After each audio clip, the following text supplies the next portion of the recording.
Very quickly, let's. I want to be sure that you're prepared for your first lecture. Okay, so for the endocrine system, don't forget, I told you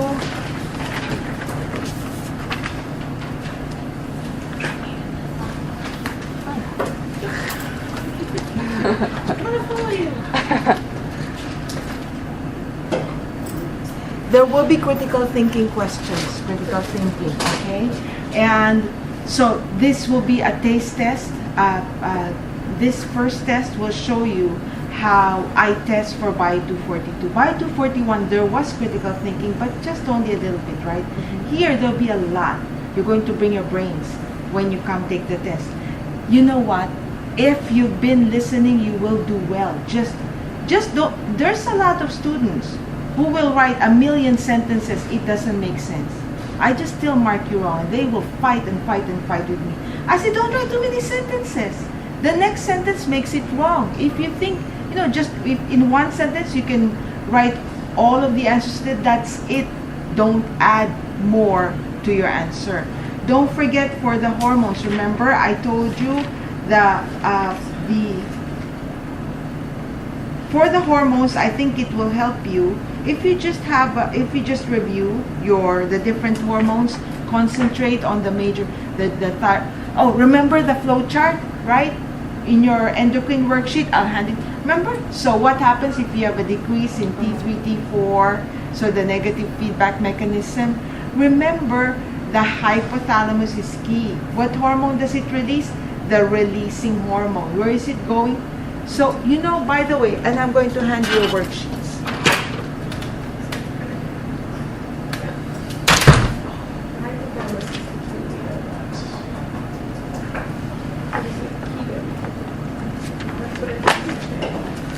The hypothalamus, what about the other hormones or the pituitary? Is it only key to the pituitary gland that goes to the thyroid? Or is it the key to all the glands? What some of you forgot in this flow chart is you should write there's decrease in T3, T4. So what will happen? There will be an increase in release of thyroid releasing hormone. That's why I'm sure some of you are asking, how come I didn't do well in my endocrine worksheet, or I didn't get a perfect score? That was what was missing. Andrew, Catherine, Sharon, Samantha,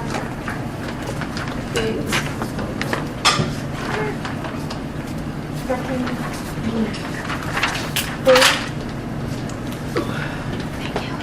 Emily. Emily, did you change your last name? Oh, this is. That's Desiree. That's what that is. Emily Blackburn, right? Okay, so we have two Emilys. Okay. And Mr. B. Okay? So if you look at your flow chart, you look at that one, go to that page. What you want to do, show me, or you need to write there. There's an increase in release in response to the decrease in T3, T4. The hypothalamus response will be increasing release of the TRH. Then the pituitary response by increasing release of TSH, which goes to the thyroid.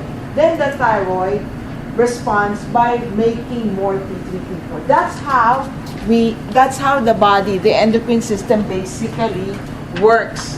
Okay? So don't forget that one. And as far as the other hormones are concerned, remember, when you study these hormones, you always concentrate on the most common antidiuretic hormone, oxytocin. So let's review. What does oxytocin do? For contraction. Contraction, very good, right? For us females, very easy to remember for labor and for breast milk, okay? So, that's the function of oxytocin. By the way, did you know, have you ever, because just remember, but remember that one, okay? Remember, oxytocin is key for the milk letdown, and the more the baby suck, the more milk comes out, right? But remember what I'm telling you. the two target organs of oxytocin, your uterus, right, and the mammary glands. If you remember that, that will help you in answering one of the questions in your lecture test, okay? Then, when do you need to make ADH? What is Yes, very good, okay? That's what I want you, how I want you to study this hormone. So, anti-diuretic hormone, or ADH. It anti-diuresis, so it prevents PP. It goes to the kidneys to conserve water, right? So, it must be going on when I'm dehydrated, okay? Growth hormone. What's the function? Do you remember? You can explain why growth hormone is a diabetogenic hormone, right? The diabetogenic effects of these hormones. Remember? Any hormone, most of these hormones, their side effect is increases the blood sugar level, right? It increases the sugar level in the blood. Why? Anytime there's an increase in demand for energy, you must increase the sugar level in the blood. So if your sugar level is low, your body is going to secrete the growth hormone.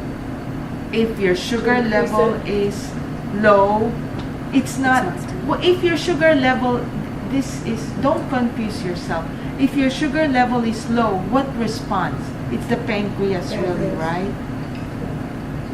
So how is the growth hormone related to the sugar level? Remember, when the growth hormone is high, what does it do? It increases the sugar level in the blood. You're growing. You have an increased demand for sugar, right? And so what happens is, if it increases the sugar level in the blood, they also look, I think I see your question. They also look at the relationship between sugar and growth hormone. They analyze that increased sugar level in the blood exerts a negative feedback effect on growth hormone. That's why people the children, if you give them too much carbs, they won't grow to their potential. Okay? You know the terms acromegaly, right? Dwarfism. So for thyroid hormone, you should also know the function of the metabolism, remember? And of course, increased thyroid hormone, what will it do to the sugar level again? Increase again, right? Because you're increasing your metabolism. Okay? Hyperthyroidism, cretinism. You remember, look at figure 16.10. Don't forget what you need to make thyroid hormones is iodine. Okay? And then the pancreas, very important for glucose homeostasis. So diabetes. And you should know the organs, the endocrine glands, where that respond. I remember in the past, in my past test, there will be a section where I would ask, what endocrine gland do you think is going to be affected by the following conditions? Let's say iodine deficiency. What endocrine gland is going to be affected? So you're going to write thyroid gland, right? How about if I wrote hypercalcemia, high calcium levels? What do you think? What endocrine gland will respond to calcitonin? So where is that from? Thyroid gland. If I ask what endocrine gland, you're not going to write the hormone, you're going to write the endocrine gland. How about anemia? I remember asking that, just so. Red blood cells. That's something to do with the red blood cells. That's very good. The kidneys. Remember? That's why I had you do that a little bit, the blood activity. Remember, erythropoietin is secreted by your kidneys. Okay, very good. So then for the blood, you remember the components of plasma, 17 point. First of all, 17.1, figure 17.1, you should know the components of blood. It's plasma and your formed elements. Okay? And the plasma, you go to table 17.1. The plasma is mainly water, plus the three major proteins I want you to remember, right? and everything else is in the plasma. Then, what else? Of course, that flow chart, that here, figure 17.11. Well,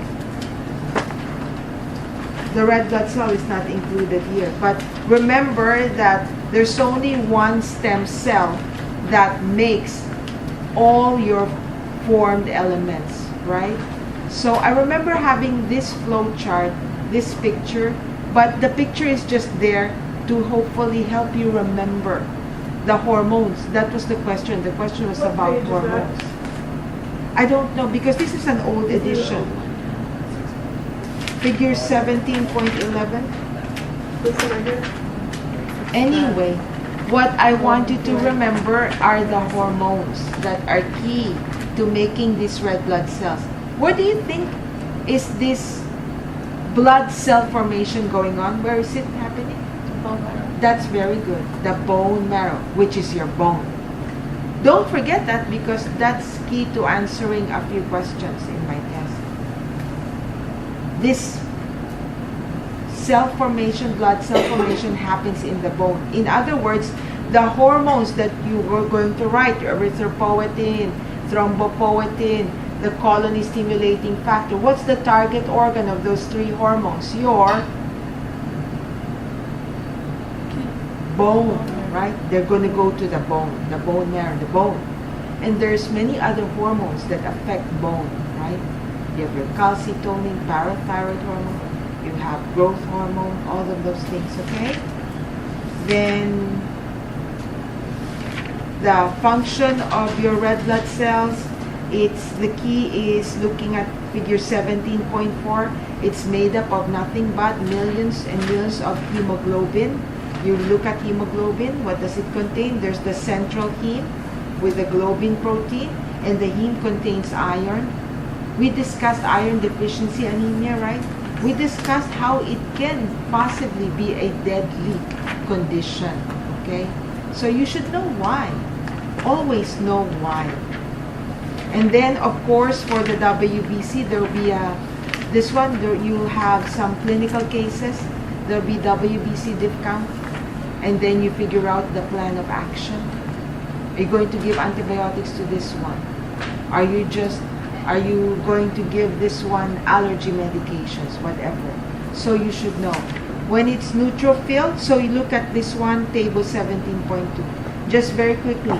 Bacterial infection, which of the white blood cells are key? That's very good. Yes. Neutrophils for new infection and monocytes for an old infection, right? And then bacteria is, eosinophils and basophils for allergy, inflammation, right? What do basophils release? Histamine and heparin. What is histamine? Okay, what does heparin do? It takes the blood. Okay. And then lymphocytes for what kind? Virus or fungal infection. Okay? And then blood clotting, blood typing also. So, don't forget, for blood clotting, you have the intrinsic and extrinsic blood typing. Okay?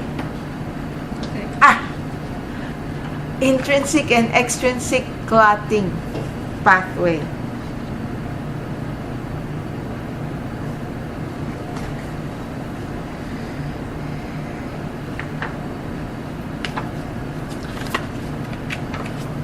So, don't forget also the function of your red blood cells. It transports both oxygen and carbon dioxide, remember? But remember, we discussed the difference between carbon dioxide and carbon monoxide. How carbon monoxide is dangerous, and it's because it bumps off the oxygen.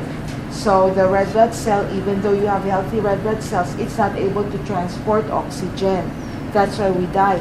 And I remember telling the class about the fact that cigarette smoke also has carbon monoxide, right? So what do you think? Can you predict the hematocrit of people with smokers, what do you predict their hematocrit? Would it increase or decrease? I think it will increase, right? So increase hematocrit plus, I don't know if you remember, we were talking in By 241. Remember how cigarette smoke also targets our elastic fibers?